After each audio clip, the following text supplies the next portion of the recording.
Debbie's brother went last year. He's like the Raved tour about leader. it. Oh, he's the tour leader. And Okay. even Debbie has people from, she knows people in this direction. But two of her siblings are going, her brother, obviously, and her sister. A couple of cousins. Hi, how are you? Oh, the same. Oh, that's great. Yeah, we have only four. Four of us are going, but it's still a meeting.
September the 12th, 2024.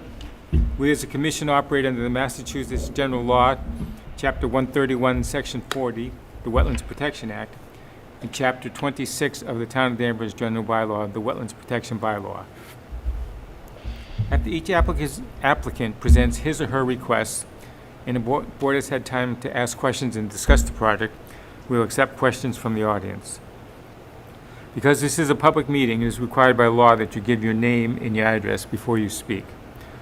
Although we may disagree on the issues raised, all persons present during this meeting are expected to be civil to all other meeting attendees.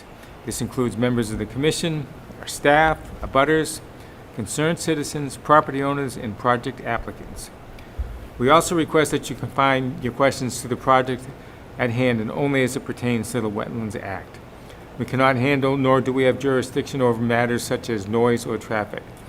All problems not related to the Wetlands Protection Act and the Town of Danvers Wetlands Protection Bylaw must be taken up with the other appropriate boards. Our first order of business, we roll call. Peter Wilson is present. Lorraine Drapek, Present. Jonathan Garris, Present. Mary Haight, Present. Michael Splain. So Mike is not here, but we have 4 members, so we do have a quorum.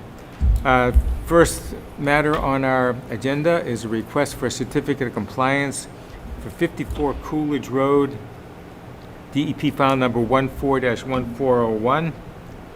The applicant is Eric and Nicole Carlson. And I understand Bill Manuel is here.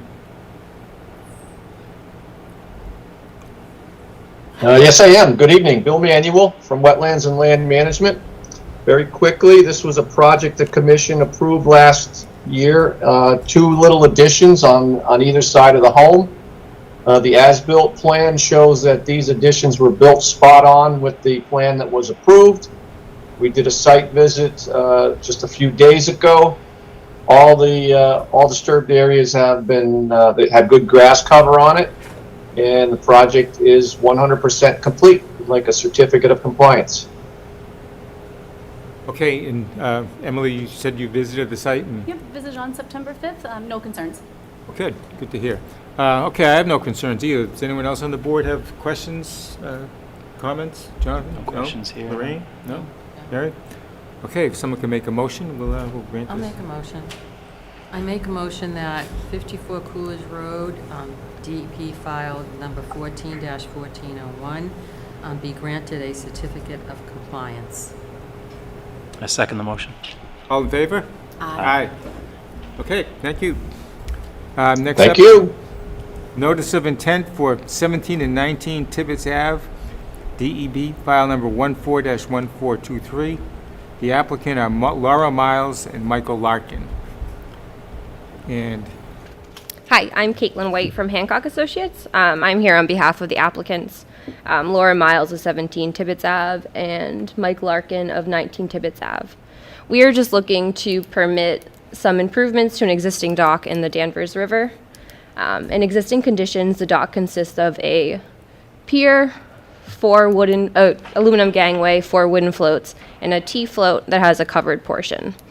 The dock was originally permitted back in 2010. Originally, there were only 3 floats permitted. Since then, a 4th has been added, so we'd like to get that permitted. The covered portion on the end of the float was also not a part of the original permit, so we would like to get that permitted.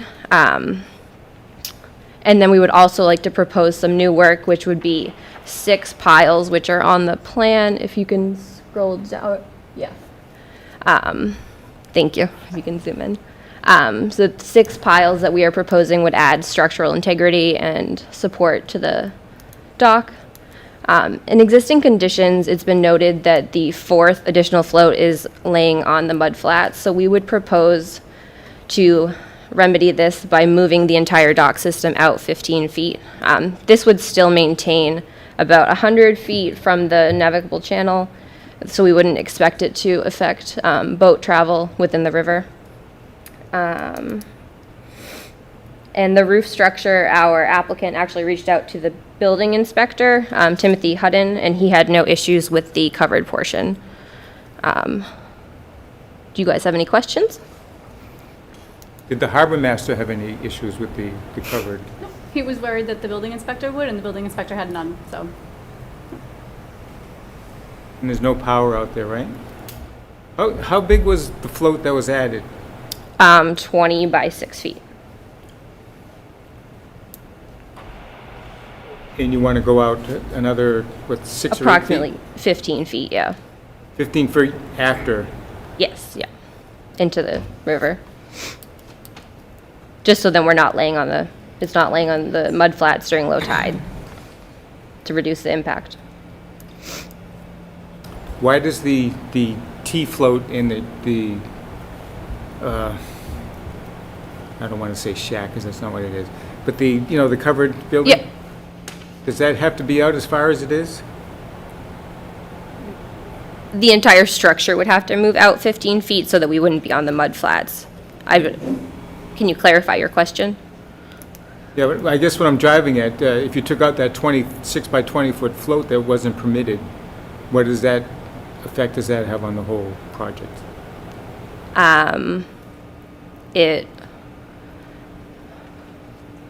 We could remove it, yes, but the applicant would prefer to keep it in existing conditions just because it's working for them now how it is Or with could- the fourth Could it floor. work without it? Sure, if you want to come up. Good evening, TJ Shimataro, on behalf of the applicant, 5 Fathoms Consulting. I met a few of you there the other day for a site visit. So the existing, we're not adding any dockage that's not currently there. So just to clarify, the existing footprint of the float that is currently there would shift out approximately 15 feet. There's obviously been some shoaling in the Danvers River since this was installed, and now some of the portion of that float is on the mud, so the intent would be to move the entire portion out, so you, again, would be in a little bit deeper water, and it'd be more usable for the applicant to moor boats or come alongside or tie boats to their structure or have people picked up and dropped off.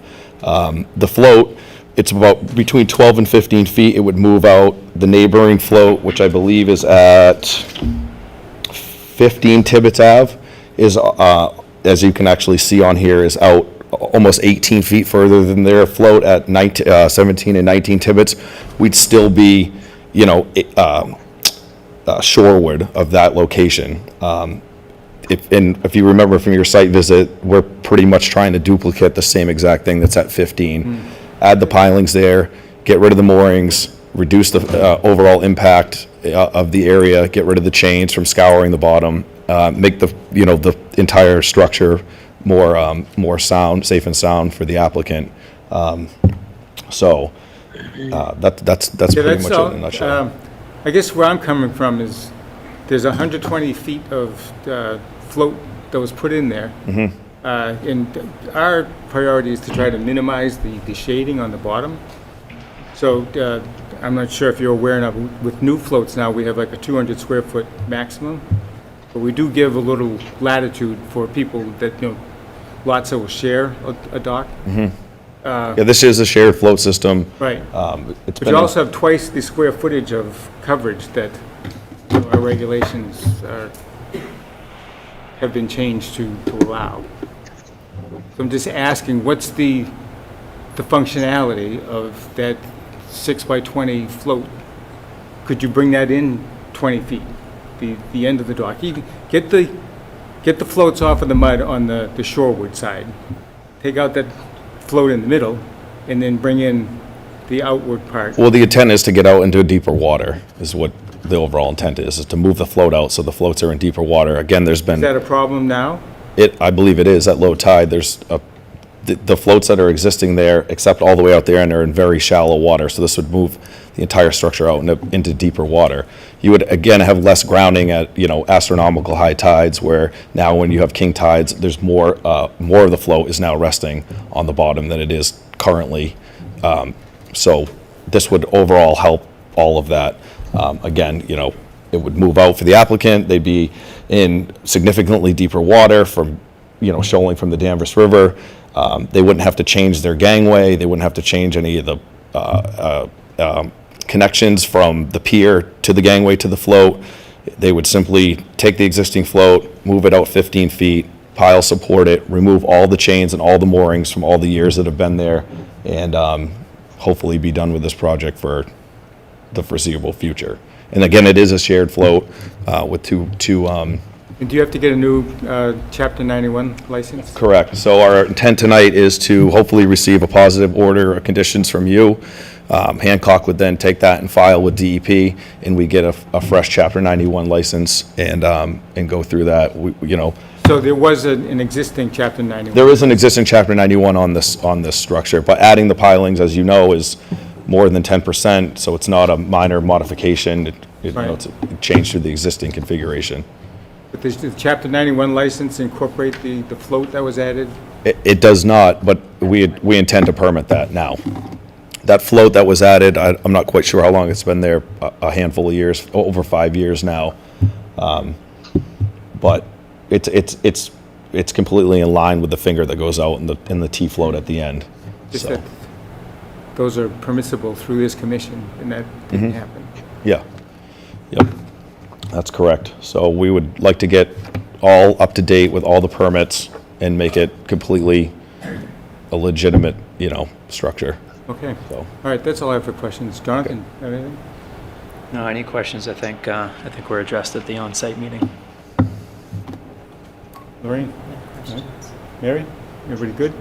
Overall, I think getting the floats off of the mud is great, and getting piles instead Correct. of the moorings.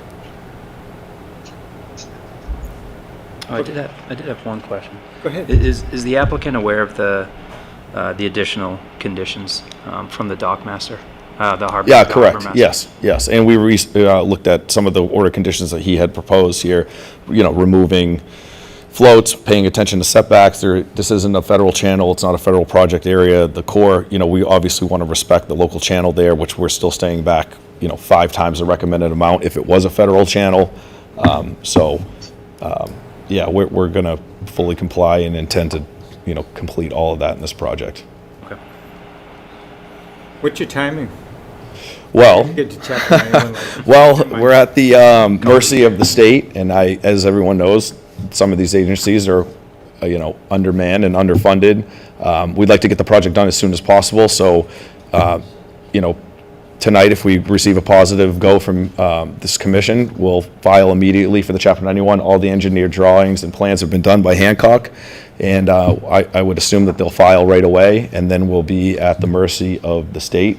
Hopefully, we can get this completed, or at least a draft license by spring, and complete the work by springtime, and clear up all Okay. the moorings and chains and debris that are there now, and clean it up a little bit. All right, so the board is all set with all their thoughts. Is there any public comment? Sir?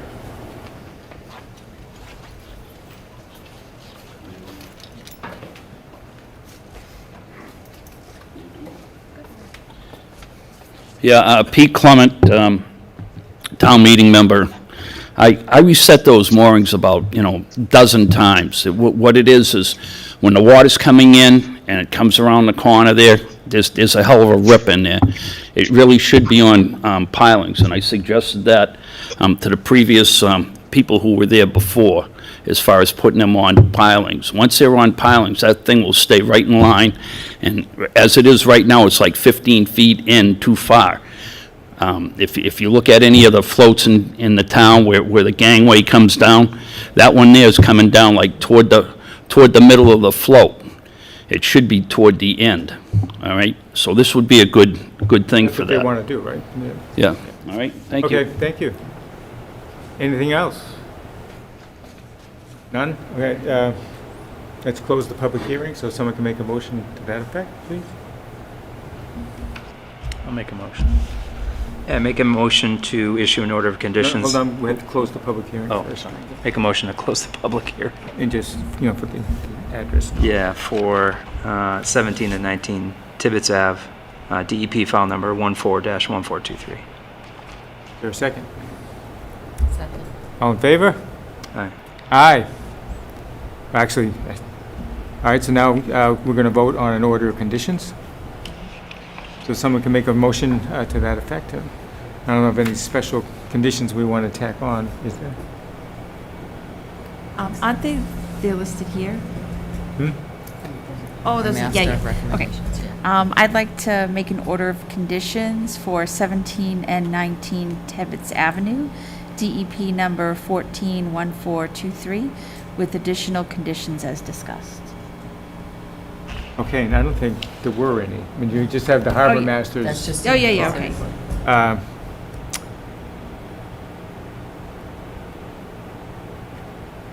we should have asked one question before. I think I'm going to go a little bit out of order here, even though a motion's been made. The work will be done from land or from water? In the pile driving and so forth? The pile driving, as I know it, will be done, or tentatively done by North Shore Marine, so it'll be done by barge at water at high tide. They'll come in, drive the pilings. I'm assuming probably the local mooring vendor will remove the gear that's there, and that'll suffice for that condition. Okay, great. Thank you. Thank you. All right, so the motion's been made. Is there a second? Second. All in favor? Aye. Okay. You're all set here. Good luck. Thank you very much. Appreciate it. Well said. Thank you. Thank you.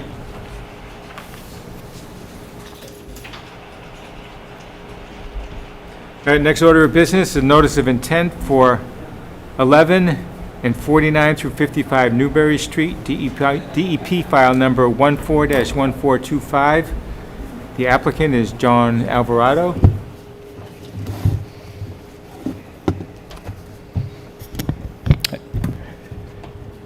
All set? Yes, go ahead. For the record, my name is Chris Lucas with Lucas Environmental, professional wetland scientist and professional soil scientist. We prepared the notice of intent application for the proposed work at the Costco. I'm here tonight with Mike Capichetti with R.J. O'Connell Associates. They're the engineer of record for the project for Costco. As you stated, the project consists of 3 parcels at 11 and 49 to 55 Newberry Street. One's associated obviously with the Costco. Excuse me for a second. Would it be possible to get the map to fill up the screen? Actually, Could you go I back prefer to- the picture. Right. If you go back, yeah, picture, stay one here more. for 1 second. So the site's bound by Route 1 to the west. It's the area in red here. This is the town parcel, the municipal boundary with Peabody to the south. We have the 3 parcels here. There's a small parcel in Peabody that's associated with the project. However, there's no work occurring on that parcel. We're just showing it because it's part of the project footprint. Interstate 95 is located to the east, and the Resident Inn Marriott's located to the north along with Andover Street, and access to and from the site will be from Route 1, if you want to slip to the next page. So again, this is now in green. Here's the municipal boundary to the south. There's no work proposed here. This is the existing Costco. These are the other 2 parcels associated with the project. This is the former TGI Fridays site here, the restaurant. The resource areas are located primarily to the north of the site here, with Crane Brook, which is a perennial stream that runs through the site. There's no rare species habitat on the property. There's no certified or potential vernal pools. There's no area of critical environmental concern or outstanding resource waters. There's no mass DEP wellhead protection areas, and there's no FEMA floodplain located on the project site. If you want to slip to the next page, please. This is a color rendering. North is located to the right on this plan, so we're oriented a little differently. Here's the Costco building, the TGI Fridays building. We have the resource areas located here. We conducted delineations this year in April 2nd and 7th. We flagged the edge of several bordering vegetated wetlands on the property, and obviously with the perennial stream with Crane Brook, we also have land under water bodies and waterways and the riverfront area. At the time we delineated as you know, March had some pretty significant rains. This river was flooded to the edge of the wetland. So to keep things moving forward, in lieu of going back, our mean annual high water line is conservatively estimated at the edge of the wetland. So the riverfront's a little bit conservative on the site, which, you know, and that's demarcated in this line in blue here. That's the 200-foot? The 200-foot riverfront. So this area here is wetland A. There's a culvert that runs under Route 1 and conveys water through here. There's another culvert at the end of this area that then conveys. We delineate this as wetland D, and then we also have a small swale along the Interstate 95 ramp that was flagged as another bordering vegetated wetland. We did initially hang flags here as wetland B. In reviewing the documents, we thought it might be a stormwater basin, and we did find documentation that identifies that this was created as the stormwater basin for the Costco site. I'll get into more of that in a little bit on the jurisdiction of that, because we do have an open order of conditions on the site. We want to discuss with the board about maintaining that basin and getting that order closed out. On this plan as well, we also offset from the wetland lines here, we have your 30-foot no disturb zone and the 50-foot no build zone are identified, as well as the 100-foot buffer zone, which generally coincides with the riparian zone on this site, the inner riparian zone. I do want to make a note that we've modified these graphics from the plan set. We do need to update the riverfront area. We had identified arcs associated with the riverfront. We didn't catch that when we submitted the plan set. When you have a pipe that's greater than 200 feet in length, the riverfront starts at a line that's perpendicular and then is offset parallel to that. So we've adjusted it here, so there's technically no riverfront. This pipe is more than 200 feet in length. So we've adjusted the riverfront. Regardless of that, how that works out, we still have a benefit on this project with the overall site. If you want to go to the next slide here. We've prepared several riverfront exhibits to make this clear so you can see how it works. So on this sheet, we have, this is the existing conditions riverfront. We have, in the blue is the outer riparian and the green is the inner riparian for both these areas. Next slide, please. And again, this slide shows the existing disturbance. Let me just make sure I get the colors right. The area in pink is the undisturbed existing riverfront. And then the area in orange, that orangish shade in the middle there, is disturbed riverfront in the inner riparian zone, and the green is disturbed riverfront in the outer. So the purple's undisturbed. So you can see most of the riverfront is highly disturbed here. Most of it's degraded. If you go to the next slide. And in here, this shows degraded versus what we'd call non-degraded riverfront. So anything in pink is pavement, basically. And areas in green are either landscaped islands or the undisturbed riverfront along the edge. We're also showing it down here, although we have no work proposed, but we're looking at the riverfront on the entire property. Next slide, please. So this is our proposed conditions plan. We have work proposed to the southern portion here. We're proposing 121 new parking spaces for the Costco. And then to the north here, within the riverfront, we are proposing a members-only fueling facility. So overall, we're redeveloping the existing fueling facility on site. We're replacing it with a new paved parking lot.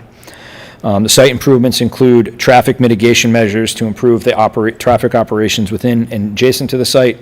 We're improving the stormwater management by increasing the water quality treatment on the site. We're improving landscaping, lighting, and signage. And we have a reduction in the amount of degraded riverfront on the property. So we're actually reducing the amount on the site there. As I said, we have 121 new parking stalls proposed to the south. And as part of the landscaping, there'll be new islands and sidewalks proposed for the project. Mike's here to get into a lot more detail on the stormwater if you want it this evening. I'm just kind of giving you the high-level view. The new fueling facility will include a concrete pad, 16 fueling pumps with 32 fueling stations. And the canopy that's being proposed will be similar to what's there today. It'll be new, but it'll be similar to what you see there if you've been on the site. We are directing stormwater away from the fueling area to catch basins. And we have specific measures to control and treat the stormwater runoff, which will include positive limiting barriers, which basically include deep scoring patterns in the around the fueling islands. Catch basins will have 4-foot deep sumps and inverted heads. And also the catch basins will be equipped with oil stop valves, which will collect stormwater runoff from the fuel dispensing area, and it can confine potential spills. So it can contain a potential spill from getting to the resource areas and entering the overall drainage system on the site. An oil and water separator and hydrodynamic particle separator proposed for the new stormwater train to help treat because of the use. And then we're also providing new telecommunication and electrical utilities on the site. Obviously, we have the detail sheets, but this is a good overview.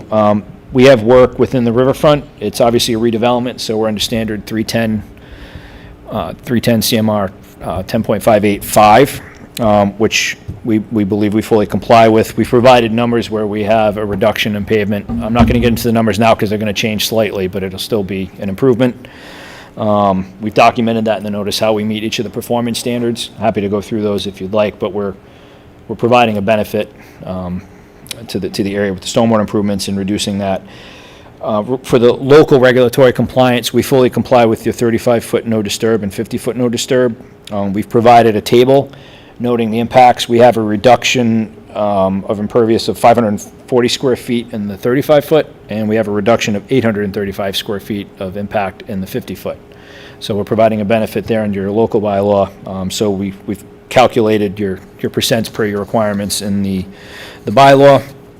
And then we also, per section 3.17 of your regulations, structures that existed prior to those restrictive buffers are exempt for certain requirements, and we fully meet those requirements here. So based on that, because we meet that standard, we felt that a waiver wasn't required. We're providing a benefit. We meet section 3.17, reducing impervious in both zones, providing improved stormwater management features. We're working within the full limit of development. We're not expanding beyond the limit of development that's there. So we felt a waiver was not required because we meet your bylaw. We're not requesting a waiver because we're compliant. Can I interrupt for 1 second? Absolutely. What structure is going to remain? I was presuming that the 99 building would be demolished. The TGI Friday building will be, I'm sorry. yes, this building, the building is located here. This will be demolished. I don't know if he's aware, that's the canopy that's being moved over into that location. Right. The gas facility. The canopy? Sorry. But I thought I heard something about a building staying there because it was exempt from our new regulations. What building are you referring to? I was referring to structures that existed prior to your no disturb zone. So the building and the parking lot existed. So we're working within that limit of work. We're not expanding beyond the limit of the existing footprint that's for the TGI Fridays. Okay, but the And we're building is providing still going improvements to be in it. demolished. It is being demolished, yes. Right. So that Okay. structure will be Now I removed. understand your Okay. logic. Yeah, no problem. Thank you. So the overall, this is the primary, this is their work within your jurisdiction. This is outside of it. We have everything shown here. Stormwater management report's been prepared. There is an open order of conditions on the site that was identified after we filed the notice. We want to work with the board to file a certificate of compliance application. We're in the process of reviewing that. We just obtained several of the plans and whatnot from the town, so we can review that to see if everything was built in compliance or if there are deviations. That order was issued for file number 14-120 in 1983 in April, which ironically is when the 310 CMR was came into existence. So it's probably one of the very first ones. Open since, you want to do the math, it's 40-plus years, right? It is, yeah. So, and again, Wetland B, which we identified as a stormwater feature. Obviously, we didn't include the buffers. We note in there that it was originally flagged as a wetland, but then doing our research, we identified it as a stormwater feature. It's identified in the NOI as such. The Costco is looking into the maintenance that's been performed. We've been working on several Costcos. They're looking to bring their sites to compliant with previous orders for maintenance and making sure the drainage systems are operating properly. So one item we'd like for discussion tonight as part of this would be the commission willing to allow them to go in there and clear this. It's mostly Phragmites and common reed. They'd like to go in there and maintain the basin. And then obviously bring the drainage system, make sure everything's been maintained, and then file the certificate of compliance for a future hearing. But we wanted to, just open that for discussion tonight about getting in there, maintaining it, and cleaning it out. We think it's important to do, especially with the rainstorms we've been having. We want to make sure with that amount of common reed, there's probably quite a bit of muck, as you're familiar with, I'm So sure, is it not Jonathan. functioning properly if all these Phragmites grow in there? I can't say, but we're seeing, I would say common reed breaks down and creates a lot of organic muck and matter in these systems, so I would question what the capacity of that may be if you've had decades of material building. I don't know the last time it was maintained, but if you've got a lot of material accumulating, you're losing storage in that basin. I think it's an ongoing issue in the state, frankly, that these basins aren't being maintained. But Costco is We've just done this in a few other towns. We've gone in to maintain some basins and closed out some old Right. waters. So with that, we believe that the project won't have any adverse effects on the interests of the act. We believe it's creating an improvement in a very degraded area. No work is proposed in the bank, BVW, or land underwater. We're decreasing the degraded area in the riverfront, which is compliant with 10.585 A through H. We're reducing the amount of permanent impervious area in the 35-foot no disturb and the 50-foot no disturb. We require with your local requirements and setbacks, and, we fully meet the Mass DEP stormwater management standards, which Mike can get into more detail if you want, and we have proper BMPs, erosion control measures and whatnot to be installed for construction. With that, we'll open up to any questions the board might have. Thank you. Could you just go into a little detail? I mean, you have to do quite a bit of excavation, right, for burying tanks. What's your plan as far as erosion control, and where are you going to store all the material that you excavate? You want to get into that?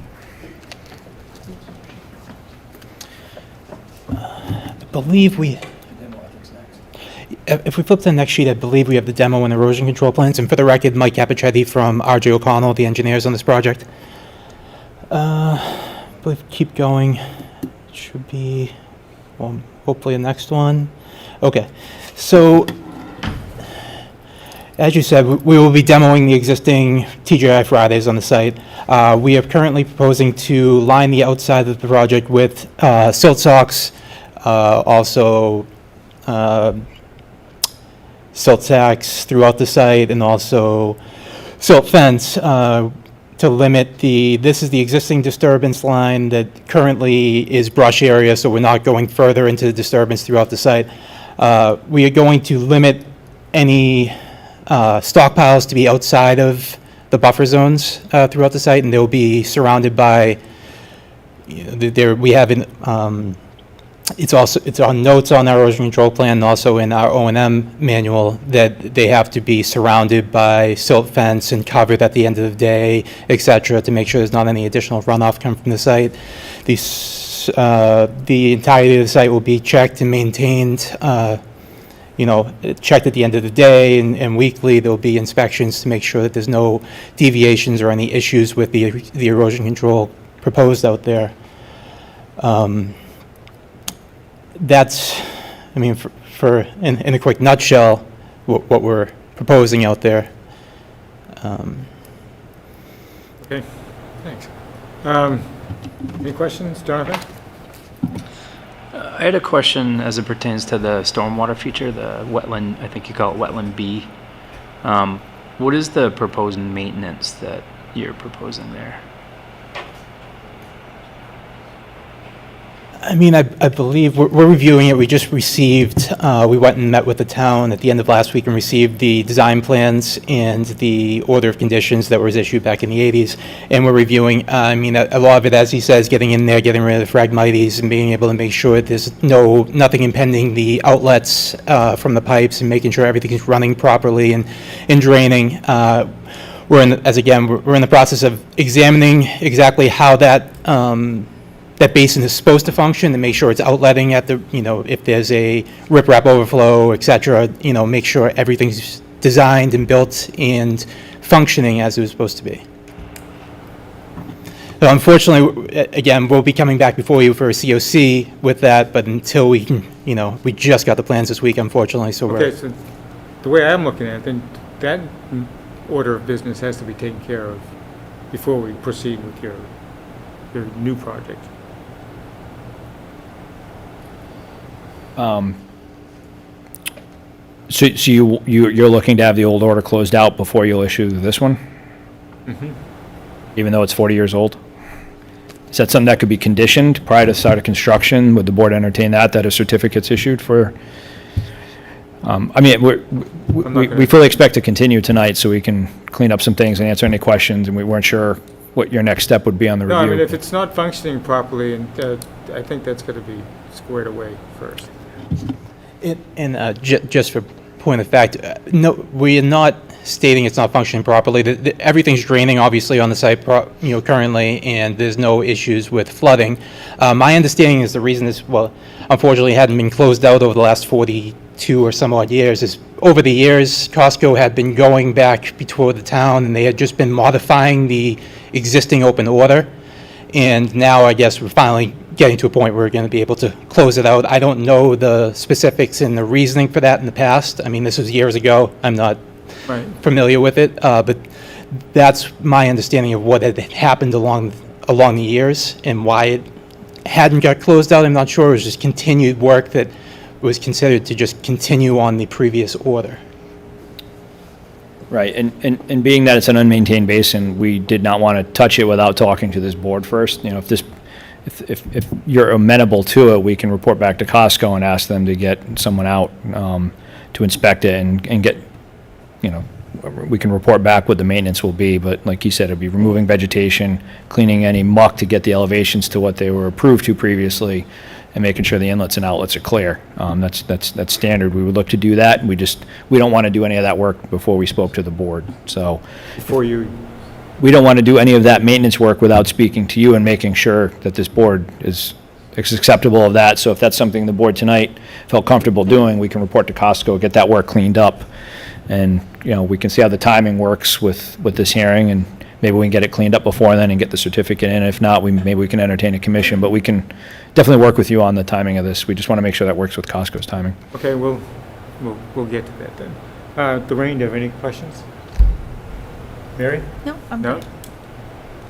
Okay, this is a public hearing, right? So is there any public input? I see a hand up back there, but I don't see a face. To Brad Street. Oh. Hey, Bill.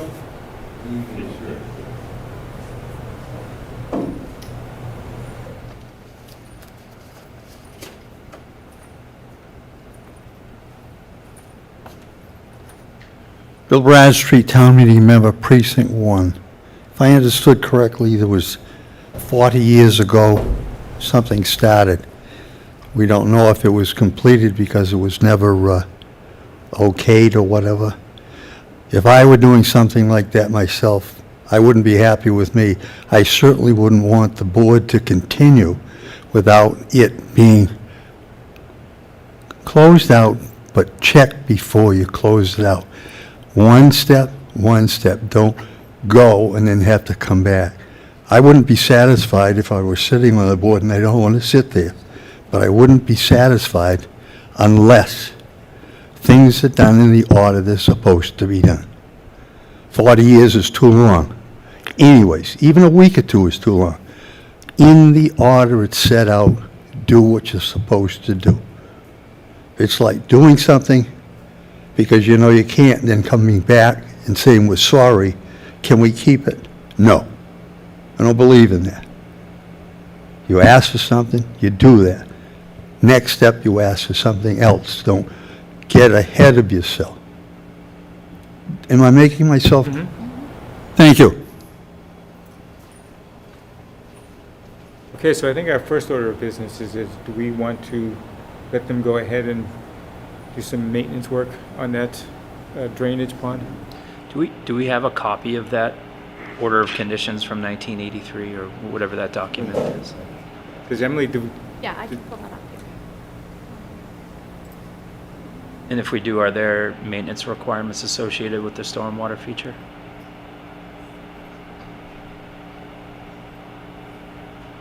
I mean, you got to figure that the regulation, our bylaws and regulations have probably changed since. right, I'm not even sure when this bylaw went into effect. I think it was after that.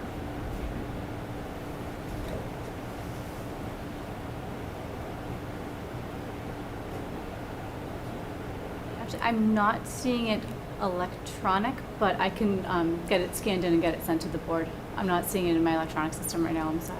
Okay, well, I think we have a little time here, because this has to go to the planning board as well. Is that Correct. right? So, why don't we give everyone a chance to figure out what's going on with this drainage area? And in the meantime, get out there for a site visit, just to see the lay of the land with our own eyes. Is that agreeable to everyone on the board? Yeah? Agree. Okay, so when is your planning board hearing? I believe we are going for them, so it would be, they're on Tuesday nights. It's either the 24th or the 26th of this month we are going for them. So we're the 26th, so you're probably the 24th. Why don't we continue to that date, and we'll at least get an update on the previous plan and see what the planning board has to say. So if someone can make a motion to that effect, then we'll just continue the public hearing, so we don't have to close it. Mr. Chairman, before you continue the hearing, do you want to set the site walk now? Or is that, I don't know how you manage your Emily site will walk. pull the members of the board Okay. with times that we're available, and as well as when you're available. Okay, great. We'll do it offline. Okay, perfect. Thank you. Great, thank you.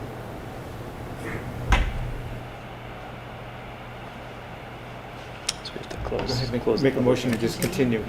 I make a motion to continue the 11 and 49 to 55 Blueberry Street NOI, DEP file number 14-1425. Until, And- Till September 26th. Oh, yes, till September 26th. I second the motion. all in favor? Aye. Aye. Okay, so we'll see you then. We'll see you probably then. see you beforehand at a site visit. Sounds good. Thank you. Appreciate your time tonight. You're welcome. Next up is a notice of intent for 50 Endicott Street. The DEP file number is 14-142. That's not enough, so they don't have a, We They don't have a we don't DP have a full number. file number yet. okay, and the applicant is Tennessee Gas Pipeline. Since you made the effort to be here, why don't you tell us about which project entails? Yeah, good evening. For the record, Becky Weissman with SWCA Environmental. I am here as a representative for Tennessee Gas Pipeline Company with a notice of intent for proposed modifications at Tennessee's existing valve site that is located off of Endicott Street. I don't know if you have a copy of the site plan.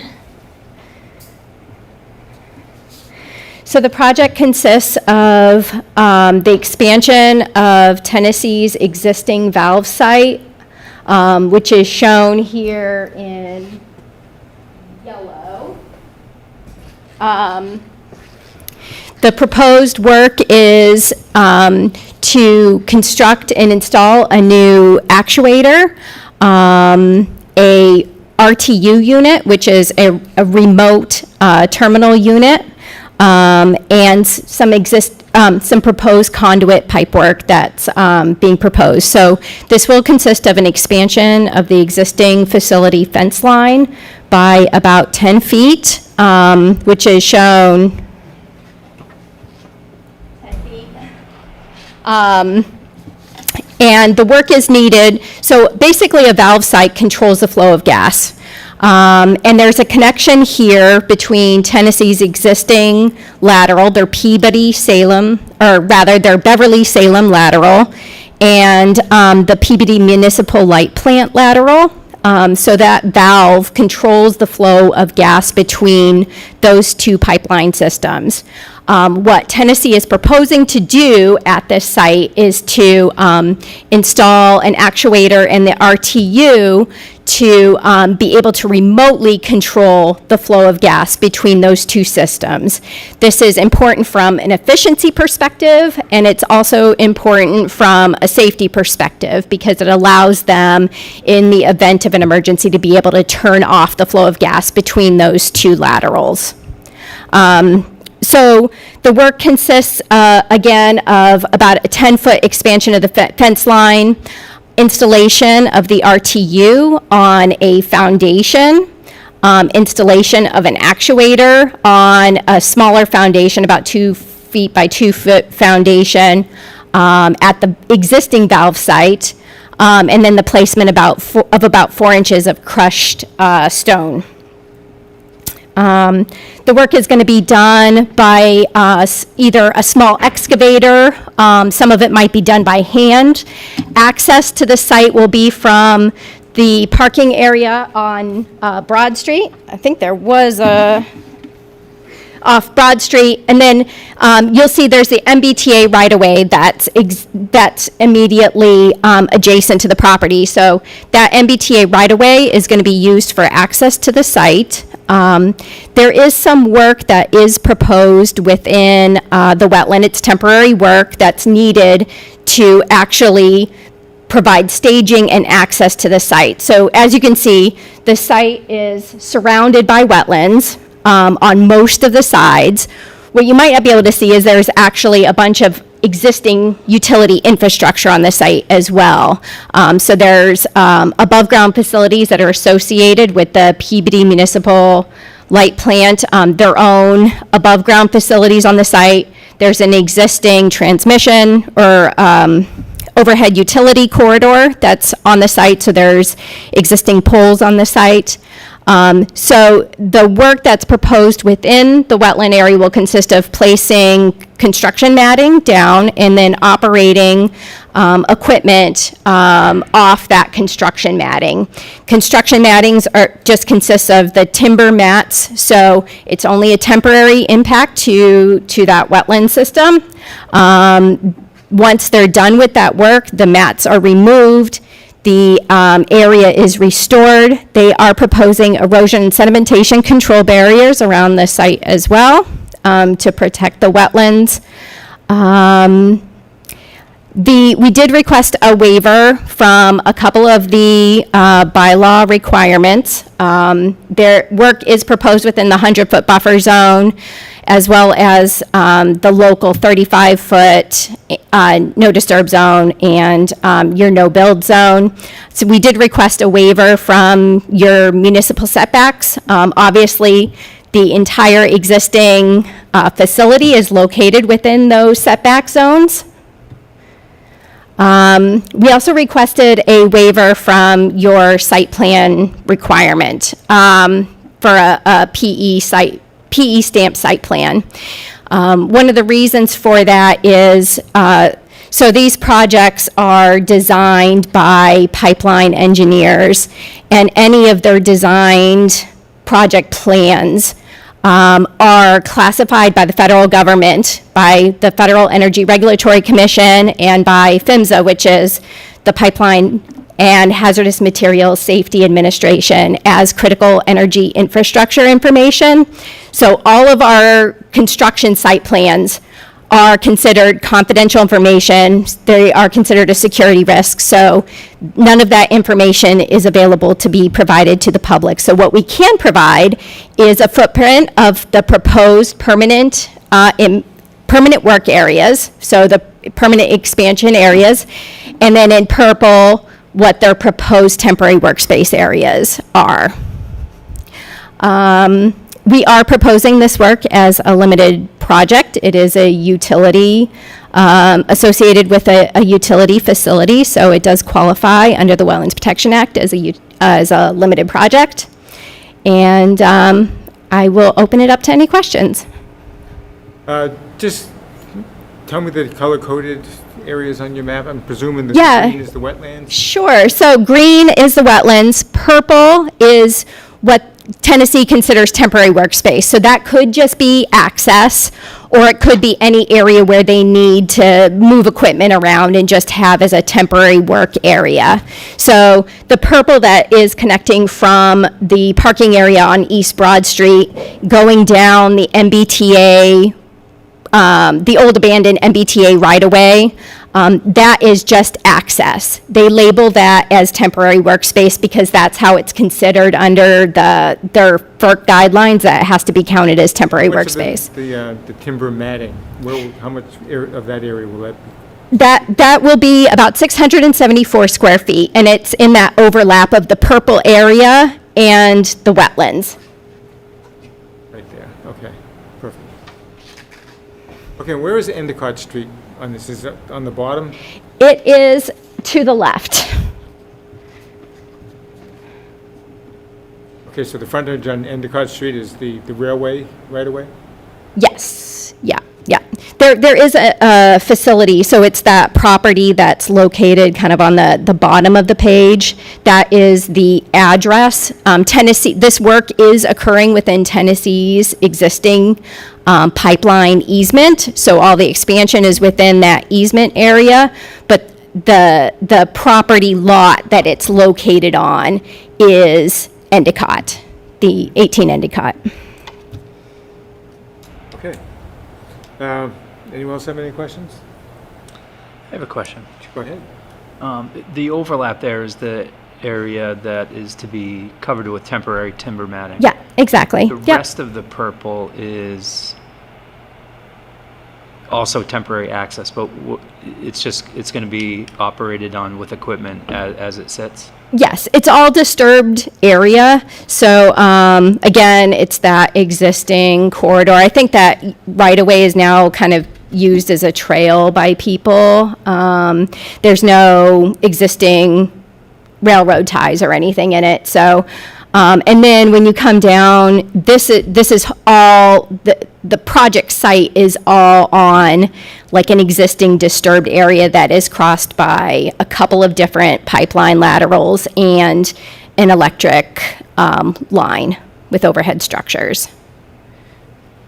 Okay. Do you know roughly what the construction timeline might be for this project? Yep. So the plan is, depending upon when we're able to get a DEP file number and our order of conditions, was to start construction around October 9th, and it's going to take, they said, less than 4 weeks to complete.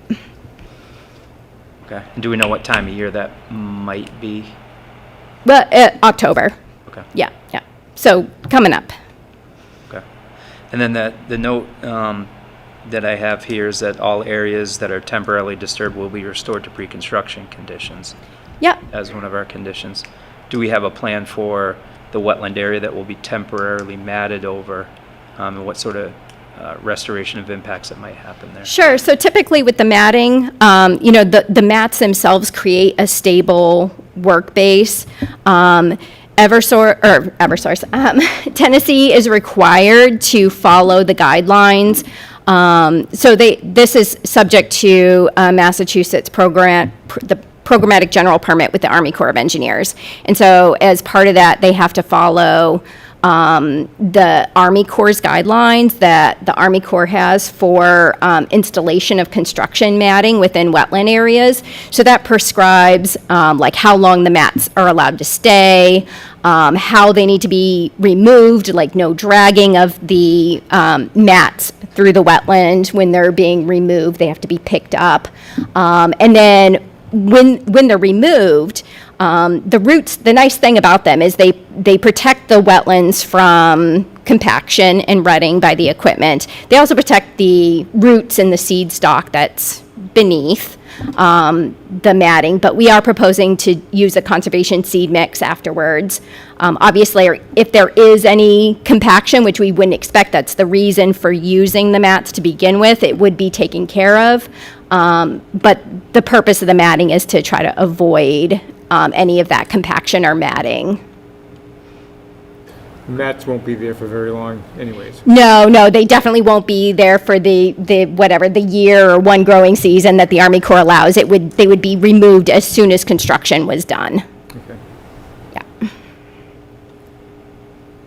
Anything else, Jonathan? Yeah, no more questions. Lorraine? Questions? Mary? Anything? No? Erosion controls. Did you have an erosion control plan? We did provide, I think the next figure was showing erosion control barriers around all of the access, all of the temporary workspace. And obviously, those would be removed following construction. We specified in the notice of intent narrative that those erosion controls would be, we're proposing silt fence. Obviously, if the commission has a different preference for use of wattles or something else, we left it open on the actual plan in the event that you wanted that to be some other form of erosion control barrier. Okay, thanks. Yeah, I don't have any other questions. So is there any public comment before we continue? Mr. Bradstreet?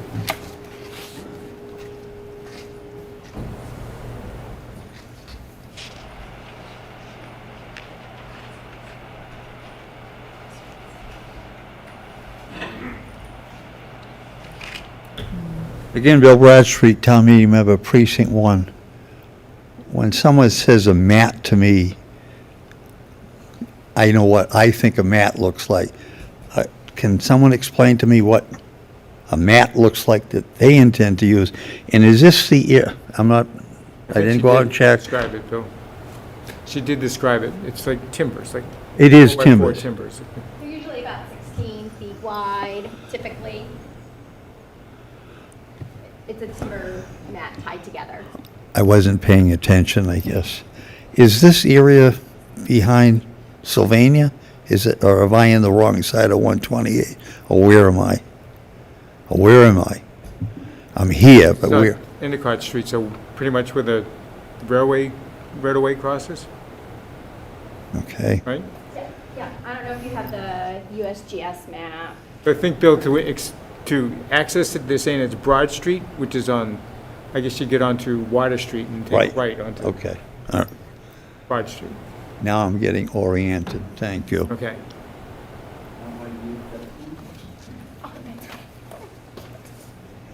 Is there anything else, public comment? No? All right, someone can make a motion to continue to the 26th, please?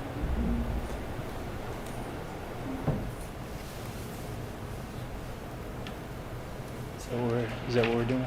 Yeah, just continue it to the The next meeting. 26th. Because they don't have a, They don't have they have a DEP. DEP number yet. Oh, So okay. they can't do anything.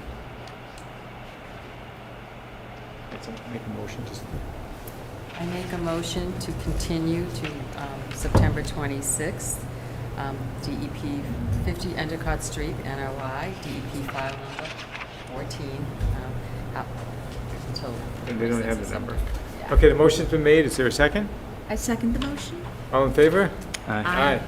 Okay, you. so hopefully. And we'll just see for you- reporting back to the client, do you typically issue orders on, like, if you approve the project, would it be issued on the same day, the order? Or do you wait another 2 weeks? Just curious. No, it's typically when an order is issued, I type up all the paperwork and I have it back to the client within about a week.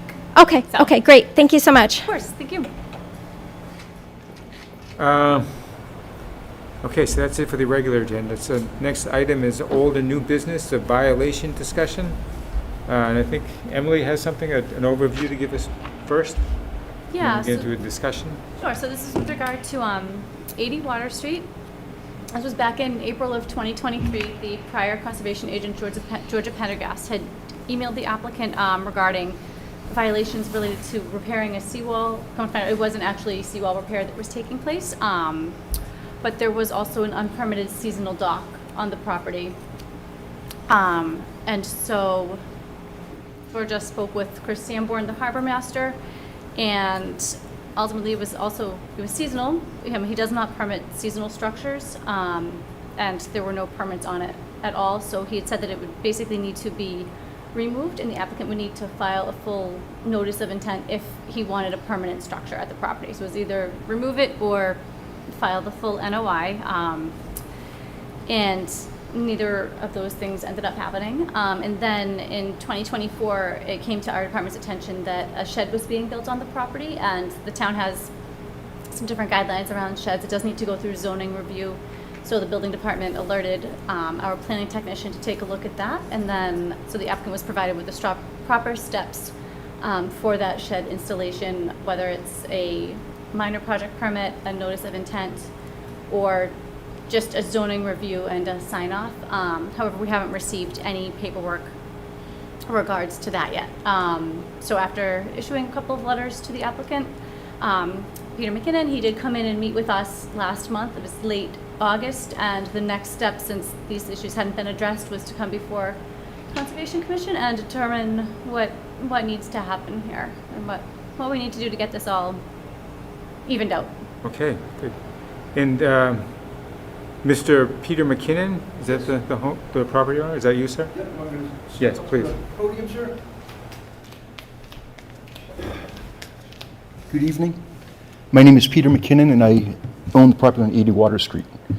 I believe in 1988, I put a seasonal pier in the backyard, and I was unaware, I think in 1991, I was supposed to be filing for a different application. You know, so I did it in 88. Hancock did the work for me, and I guess in 91, the rules changed where I was supposed to reapply for an application to have it, and I never did that. At this point, since I spoke with Emily, I've been trying to get in touch with Hancock to come up with, time for them to come down and help me with this. And they have me on a little wait list. So I'm waiting for Hancock to come down to survey the property one more time, and then I'll be ready to try to figure it out. So my understanding, there's a dock in there that's not permitted? Is it, yes, It's been there since 1988. but it's not. It's not like I just did it. It's always been there, in my opinion. You take it out of the water every year? Yep. Last year I didn't, because I didn't think there was any fear of freezing last year. So last year it remained in. Generally, I kind of push my boating season as long as I can. So But I kind of play the weather. It sounds to me like that dock is in violation of the regulations that the harbor master has. Is that a fair thing to say? Yes, yeah. And what are the violations?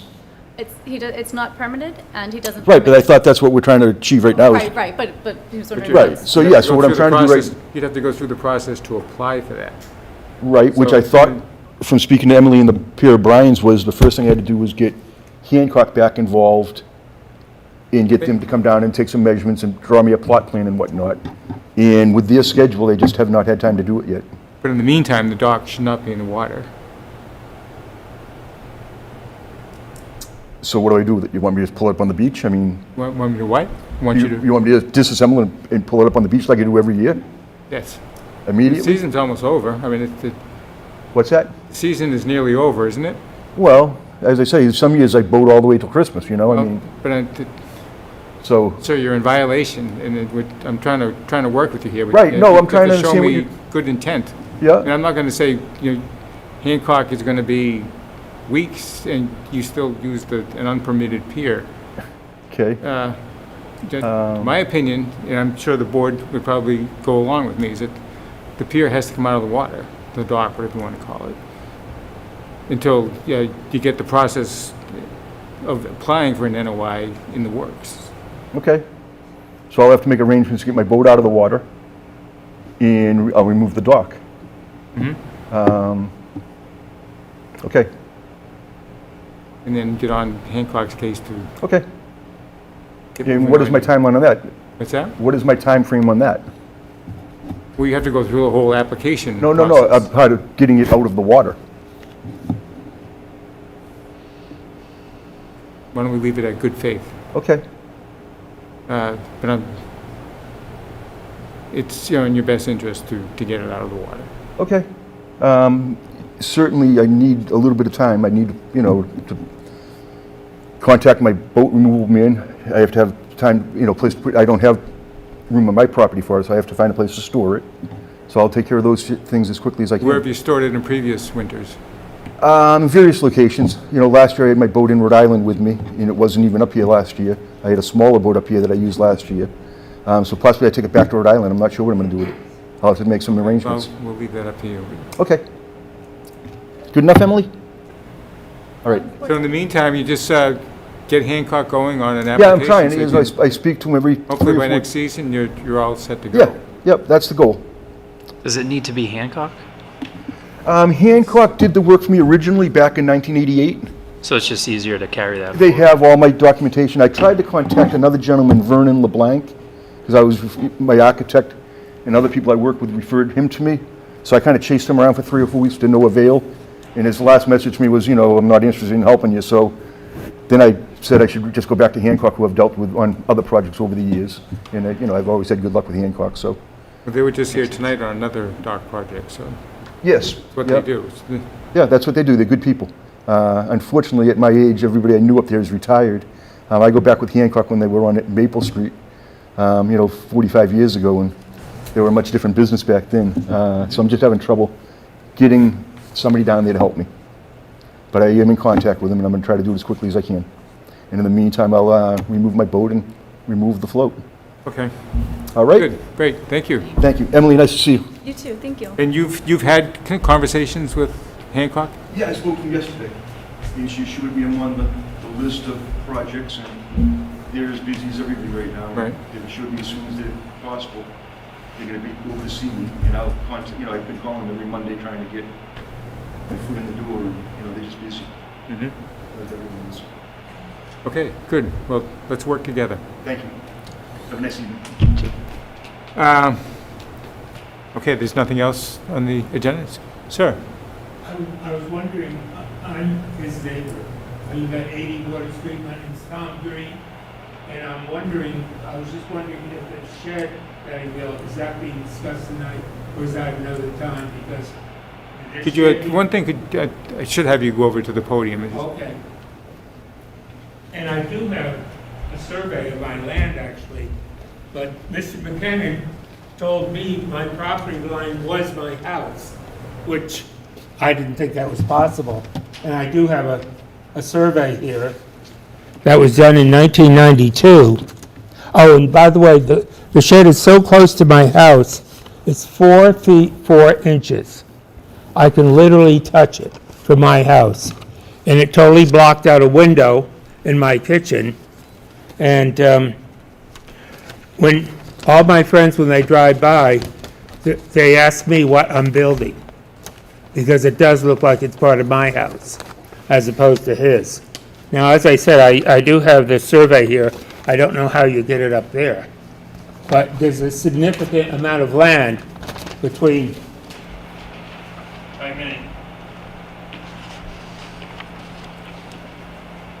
Okay, this building right here is my kitchen. This shed is right here, but it's, I don't know how many feet that is, but I know his shed has to be on it. Okay. Thanks. Okay. You mentioned the shed in the beginning of the whole Yes. discussion? Yeah. And what's the, how does it fall within our jurisdiction? What do we need to rule on the shed? If it is within, I believe it's 200 feet of the river, then he would have to file for a minor project permit for it. So I didn't realize that it was completely fully constructed at this point. So myself and our planning technician will be out there visiting the site. Okay, and my Get follow-on question to that is, does the ZBA, should they be involved in this? Is it outside of zoning? Depending, setbacks? if it's under a certain square footage, they don't need to be. Then it just, we just call it zoning review, but it isn't with the zoning board of appeals. So I need to check on the square footage on that. But there's no permits been granted at all for this? Okay. And is there any way to determine if it's on his land? When people put up sheds, they need to, when they submit shed applications for zoning reviews, they need to submit a plot plan with it for this exact reason. Yep, But I so think that would be determined If, once he if submits Hancock the gets plot. out there and surveys the property, they're gonna Then that will. see whatever this problem is. So Yeah. hopefully that helps, does it? I'm sorry, I didn't quite hear what you So, said. well, the property is gonna be surveyed as part of this application for the dock. Oh, okay. So if there's a conflict with the property line, it should become apparent during that surveying. Okay, I don't have a problem. I thought this was a totally different issue that being so close to. Now, we have a very narrow scope. We talk about the water. I mean, this sounds to me more like it's a property Actually, line. when I built my addition, I know conservation was there continuously, which was, and they wouldn't allow me to put a cellar in, so my addition was on pylons, because I'm on the river as well. That's concerned with water. Okay, Will we discuss another time then? yes. Okay, great. Come again Thank you. in 2 weeks. Or Yes. whenever. 2 weeks? Well, we're not sure. I'm sorry. There's another one that we continue Yeah, for 2 but weeks. feel free to stop by town hall anytime. I believe you spoke with I Brian will, Cassidy I'll call before. Brian. Yes, yep, and we'll be able to help you He'll out. tell me. Thank you. Thank welcome. you. Anything else? I mean, these young ladies have been sitting here the whole meeting. You're all set? Yep, we were just interested in the group asked. Oh, okay. Yeah, Okay. perhaps, see. Okay, I guess we're all set. So someone can make a motion to adjourn? We just have a couple more. Oh, go ahead. Sorry, so the October 10th meeting, we know Peter and Lorraine, both of you aren't going to be here, so do we want to just go ahead and cancel that meeting at this point? There's no applications for it or anything? There's no applications right now. And there's, Nothing for 1010 yet? I would say yes. Okay, I'd be okay with that, yeah. And then we'll have one in the second half of October yes, October 24th. and only one in November. One in November. And then that brings me to my next question. The second meeting in December is the day after Christmas. You don't need to decide that right now, just wanted the board to think I about think that. typically we haven't met Yeah. around Christmas. Okay, So there might be just one in December too. yeah, so just one in early December, and then I'll cancel the one that's the day Well, after what, Christmas. Well, Thanksgiving is always the fourth Thursday, right? So we can't Right. avoid that one. Yeah. Okay. Okay, so we might have some long meetings, or hopefully there's not many permits to be discussed. And then one more quick thing. The location for the October 24th meeting. The senior center is not going to be available that evening, and it looks like Toomey Room isn't either. So we have two options. We could do the DCAT studio, that can seat about 30 people, and then they can do the full AV reporting, hybrid, everything. Or there's a Gordon room at the library, but I believe that the sharing features and whatnot, it would be all in-person meeting there. So again, don't need to decide right now, but just food for thought. We would have to know probably by the meeting on the 26th so that we can let everyone behind the DCAT, scenes no. know. Yeah, I mean, it seems to me like the DCAT makes the most Yeah. sense. Probably. Yeah. Yeah, I'm More good for sense. DCAT. Okay. Yeah. Okay, are we all set then, Emily? Yep. Or someone can make a motion to adjourn? We'll I make a motion to adjourn. Second. all in favor? Aye. Okay, thank you all. Good meeting tonight.